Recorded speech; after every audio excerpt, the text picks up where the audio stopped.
नमस्कार प्यारे बच्चों, आप सबका हिंदी पाठ्यक्रम में स्वागत है। आज हम 10वीं कक्षा के क्षितिज भाग 2 के बाल गोविंद भगत नामक पाठ को करेंगे और जिसके लेखक रामवृक्ष बेनीपुरी जी हैं।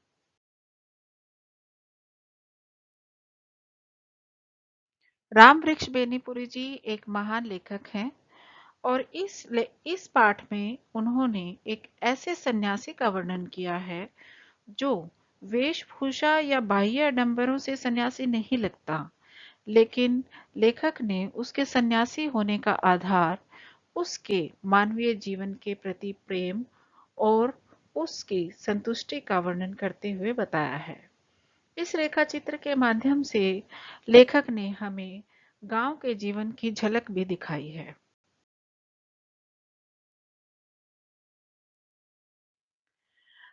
बाल गोविंद भगत अगर बात करें तो उनके चरित्र के बारे में हम इतना ही कहेंगे कि वो 60 वर्ष के मंझोले कद के व्यक्ति थे और कमर में एक लंगोटी पहनते थे तथा कबीर पंथियों वाली कनपटी टोपी पहनते थे और सर्दियों में काली कंबल ओढ़ते थे।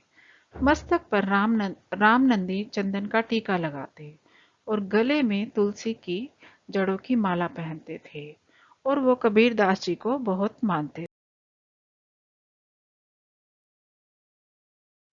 कबीर को वो साहब कहते थे और कबीर की मान्यताओं के अनुसार वो कभी झूठ भी नहीं बोलते थे और ना ही किसी की चीज को हाथ लगाते और ना ही बिना पूछे किसी का सामान लेते थे और हर चीज को वो साहब की ही चीज मानते थे और उस हर चीज पर वो साहब का अधिकार मानते थे और वो अपने खेत की पैदावार को सिर पर रखकर कबीर के मठ पर जाते और उस पैदावार को भेंट स्वरूप चढ़ाते और जो कुछ भी प्रसाद के रूप में मिलता उसी से गुजारा करते थे।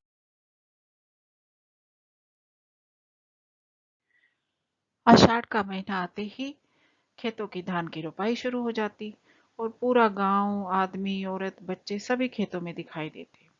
खेतों में रोपाई करते समय हर किसी के कानों में गाने का स्वर गूंजता रहता था और बाल गोविंद भगत, वो स्वर किसका होता था? वो बाल गोविंद भगत का ही होता था।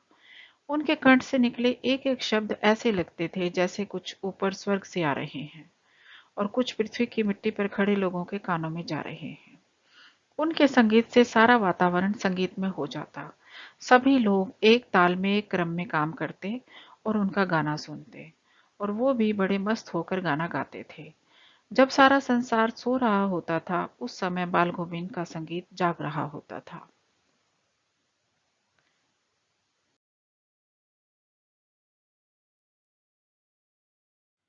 बाल गोविंद भगत कार्तिक से फागुन तक प्रभाती गाया करते थे।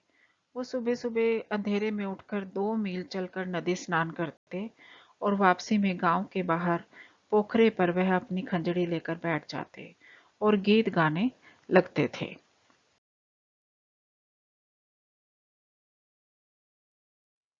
लेखक को देर तक सोने की आदत थी, परंतु एक दिन अचानक उसकी आंख खुल गई और माघ का महीना था। लेखक को बाल गोविंद का संगीत गांव के बाहर पोखर पर ले गया और वो अपने संगीत में बहुत मस्त थे। उनके माथे पर पसीने की बूंदें चमक रही थी और इतनी ठंड थी कि लेखक को ठंड के मारे उनका शरीर कांप रहा था। उनको ठंड लग रही थी। इसी तरीके से गर्मियों के मौसम में भी होता था। गर्मियों में उमस भरी शाम को वो अपने गीतों से शांत और शीतल और ठंडा कर देते और उनके गीत से लोगों के मन और तन दोनों ही ठंडे हो जाते थे। बहुत खुश होते थे लोग उनका संगीत सुनकर और वो भी बाल गोविंद की तरह मस्ती में नाचने लगते थे।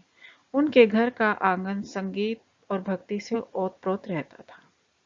बाल गोविंद भगत की संगीत साधना की चरम सीमा सब लोगों ने देखी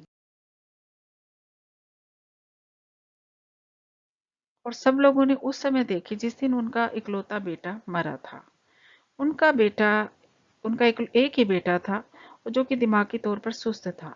बाल गोविंद पर भी उसको अधिक ध्यान देना पड़ता था, लेकिन वो मानते थे कि इसको ज्यादा ध्यान देने से ये ठीक रहेगा।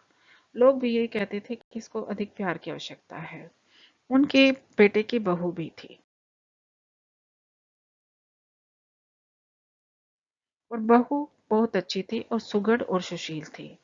उसने आते ही सारे घर के काम को संभाल लिया था और उसने एक तरीके से बाल गोविंद भगत को दुनियादारी के काम से भी मुक्त कर दिया था। वह कुछ काम करने नहीं देती थी, सारा काम खुद ही कर लेती थी।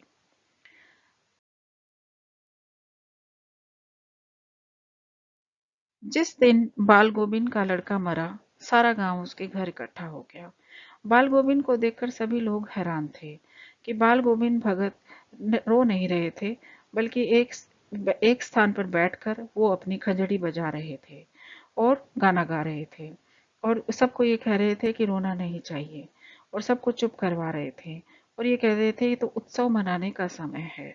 उनके बेटे की आत्मा और परमात्मा में मिल गई है। उनके बेटे की आत्मा जो है परमात्मा से जाकर मिल गई है। आज प्रियतमा का अपने पिया से मिलन हो गया है। यह आनंद की बात है। जब लेखक ने ये सुना तो लेखक को लग रहा था कि वह पागल हो गए हैं। उन्होंने अपने बेटे का क्रियाकलाप जो भी था अपने बेटे की बहू से ही करवाया। श्राद्ध की अवधि पूरे होने के बाद उसने अपने बहू को घर भेज दिया और घर वालों को कह दिया कि इसकी दूसरी शादी कर देना। लेकिन बेटे की बहू ये बात मानने से इनकार कर गई और उसने कहा कि वह उनके साथ रहकर उनकी सेवा करना चाहती है, क्योंकि उसको चिंता थी कि बुढ़ापे में इनका ध्यान कौन रखेगा। लेकिन बाल गोविंद भगत अपने किस्म के ही थे और वे किसी को दुख नहीं देना चाहते थे। तो उन्होंने कहा कि अगर उनके बेटे की बहू बात नहीं मानेगी तो वे घर छोड़कर चले जाएंगे। तो यह सुनकर बहू अपने घर चली गई।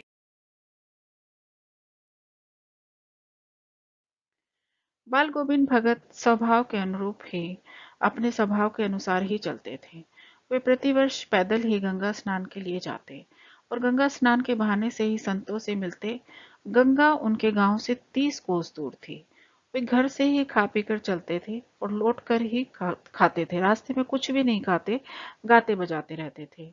उनको आने जाने में 4 दिन लग जाते। लेकिन अब वो बूढ़े हो गए थे, बुढ़ापा आ गया था। तो इतना लंबा उपवास और गायन लगातार चलता रहा। तो गंगा स्नान से जब लौट कर आए तो उनकी तबीयत खराब हो गई। बुखार में भी नियम व्रत नहीं तोड़ना चाहते थे। लोगों ने उन्हें सब कुछ छोड़कर आराम करने के लिए कहा, लेकिन वो नहीं मानते थे और सबकी बातों को हंसकर टाल देते थे। और एक दिन उन्होंने संध्या के गीत गाए, लेकिन रात को जीवन की माला का धागा टूट गया। लोगों को सुबह बाल गोविंद भगत के गीतों का स्वर नहीं सुनाई दिया और उन्होंने देखा कि उनके शरीर से आत्मा निकलकर परमात्मा से मिल गई थी। तो ये था प्रस्तुत पाठ बाल गोविंद भगत। इस पाठ के माध्यम से लेखक हमें यही बताना चाह रहे हैं कि जीवन सरल सीधा होना चाहिए और मृत्यु ऐसी होनी चाहिए कि जो आत्मा से परमात्मा का मिलन हो जाए। और इस पाठ के माध्यम से लेखक हमें ये भी बताना चाह रहे हैं कि बाल गोविंद भगत ने सामाजिक रूढ़ियों का भी डटकर मुकाबला किया और वह अपनी पुत्र वधू का भी दूसरा विवाह करवाना चाहते थे। तो इस पाठ के माध्यम से यही हमें बताया गया है कि जीवन को एक सरल तरीके से जीना चाहिए। तो ये था हमारा पाठ बाल गोविंद भगत।